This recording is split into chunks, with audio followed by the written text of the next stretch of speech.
आप तय कर लीजिए कि मंदिर के पुजारी को, जो जिस इलाके में रहता है, उस कॉलोनी के लोग एक वक्त का, एक दिन का खाना एक घर से जाएगा। आपके यहां लौकी बनी है तो लौकी की सब्जी पंडित जी को जाएगी, आपके यहां कबाब बने हैं तो जाएगा, खीर बनी है तो जाएगा। अगर आप ये तय कर लें कि पंडित जी आपके खाने का इंतजाम हो गया है, आपकी 10 धोती का इंतजाम हो गया है, अब आप चिंता ना करें, और 2 महीने तक हिंदुस्तान के किसी मंदिर में जाएं, उसमें 1 पैसा न चढ़ाएं। उसका मुकदमा जज साईं दीपक सुप्रीम कोर्ट में लड़ रहे हैं। उस पैसे को जो इस देश में पागल हो गए हैं उनको जाके दे आएं, ताकि कई हजार जीडी बख्शी पैदा हो जाए, कई हजार आरएसएन पैदा हो जाए। मंदिर में चढ़ाया हुआ पैसा, आपकी आस्थाओं का पैसा भी आपके काम नहीं आ रहा है। ये जो सच्चर कमीशन 5 करोड़ 1000 करोड़, ये जो माइनॉरिटी कमीशन 15,000 करोड़, ये उनके काम आ रहा है। उनको आईएएस पीसीएस बनाया जा रहा है, और एक पीसीएस बनने के बाद झारखंड के अंदर एक पुलिस वाला अपने घर के अंदर सरकारी निवास में बैठ करके जिहाद की ट्रेनिंग दे रहा है। क्या करेंगे आप नॉन वायलेंट लोग हैं। नॉन वायलेंट तरीके बता रहा हूं, वायलेंट नहीं बता रहा, क्योंकि वायलेंट आदमी तो भेज दिया आपने वहां। आप मंदिरों पर जाएं, पूजा करें, प्रसाद चढ़ाना है तो बूंदी के लड्डू चढ़ा दें, सरकार से कहें हम इसमें से ले जाएं 1/4 हिस्सा और खा लें इसको। आप अपने हाथ में जो है वो करिए। आप मंदिरों पे पैसा 2 महीने मत चढ़ाइए। जो भी पैसा चढ़ाना है कहीं शहर के हिस्से में उस डिब्बे में डाल दीजिए,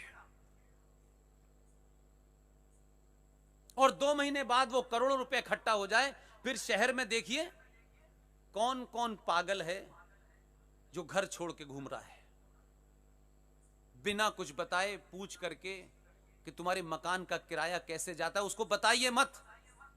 अगर ईमानदार हैं जो टीम हमारी काम कर रही है, हमारे पास 2 पैसे नहीं है, हम कोशिश करते हैं कि किसी के यहां क्राइसिस ये है, उसके मकान मालिक से नंबर लेते हैं, यार इसके यहां पैसा पहुंचा देना। उसको नहीं बताते देखो तुम्हारा हम मकान का किराया दे रहे हैं, ये मत करिए। उसके सम्मान को चोट मत पहुंचाइए। मंदिर में चढ़ाने वाले पैसे को तो आप दिखा के नहीं चढ़ाते, वो चुपचाप से चढ़ाते हैं। उतनी ही ईमानदारी के साथ इस देश में जो 10-15 लोग पागल हैं उनकी मदद करिए। 2 महीने करके तो देखिए, वो तो ज़कात निकालते हैं। आपके यहां तो दसत का कंसेप्ट था, धर्मांश का कंसेप्ट था, आपने उसे भुला दिया। हमारे समाज में भी था, हमारी सभ्यता में भी था कि जो आप ईमानदारी का पैसा कमाते हैं उसका 10वां हिस्सा आपको अपने रिश्तेदारों में, अगर कोई पीछे कमजोर रह गया है, उसको 6% और 4% समाज को जाएगा पैसा। हमारे यहां भी था, आप ही से लिया है। वो 1400 साल पहले आए हैं, और क्या गजब के लोग हैं वो। 1400 साल पहले 632 में प्रॉफिट मोहम्मद की डेथ हुई, तब से इस्लाम आया। यही कह रहे हैं। मोहम्मद साहब के माता पिता की डेथ हो गई, बहुत बचपन में ये छोटे थे, अगर वो जिंदा होते तो ये ना हरकतें करते, लेकिन उनके दादा दादी ने इनको पाला। अब उनसे ये पूछ लो कि इनके दादा दादी कौन थे, तो कह यार ये बातें मत करा करो हमसे। इस्लाम जब आया 632 में, तो भाई साहब उससे पहले था क्या? दादा दादी कौन थे तुम्हारे?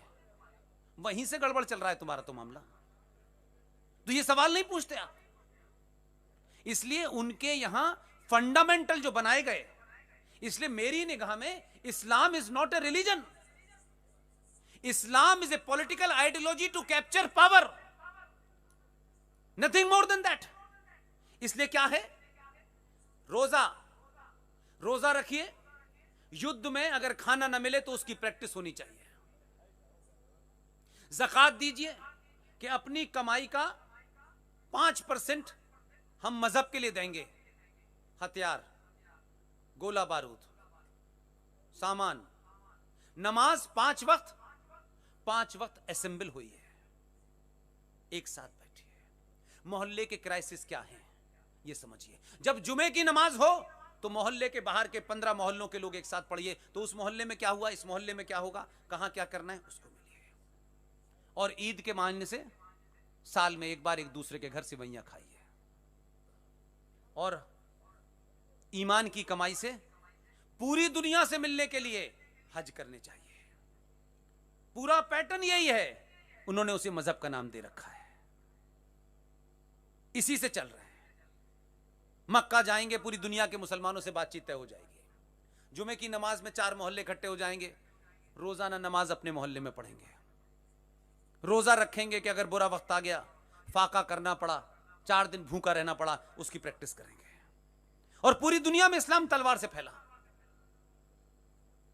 फारूक अब्दुल्ला के बाप दादे इकबाल मोहम्मद, जिसने आपका तराना लिखा है, जो पाकिस्तान का सबसे बड़ा शायर माना जाता है, उसके पूर्वज सप्रू ब्राह्मण थे। ये उनके डॉक्यूमेंट में है। तो मोहब्बत से फैल रहा है इस्लाम। कहां फैल रहा है? मोहब्बत से तो बच्चे फैल रहे हैं।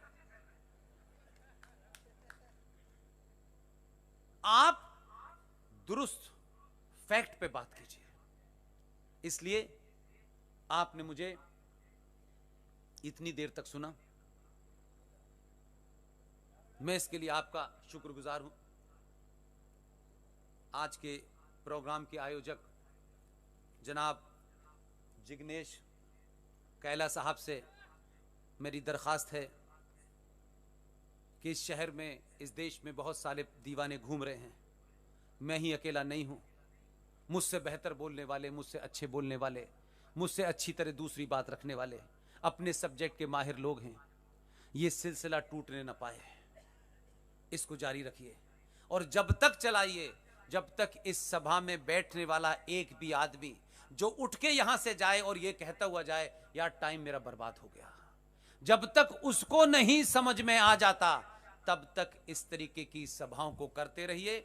आप सब लोग धनाढ्य लोग हैं, संपन्न लोग हैं, जो जरूरतमंद लोग हैं उनकी मदद कीजिए।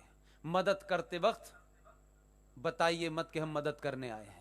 घरों में जाएं तो सोफे के नीचे पैसे रख के चले आएं, घरों में जाएं तो उनकी अलमारी में पैसा रख के चले आएं। 10 लोगों में उस पैसे को गाएं ना कि हमने तुमको 2000 रुपए हम देने गए थे। ये मत करिए।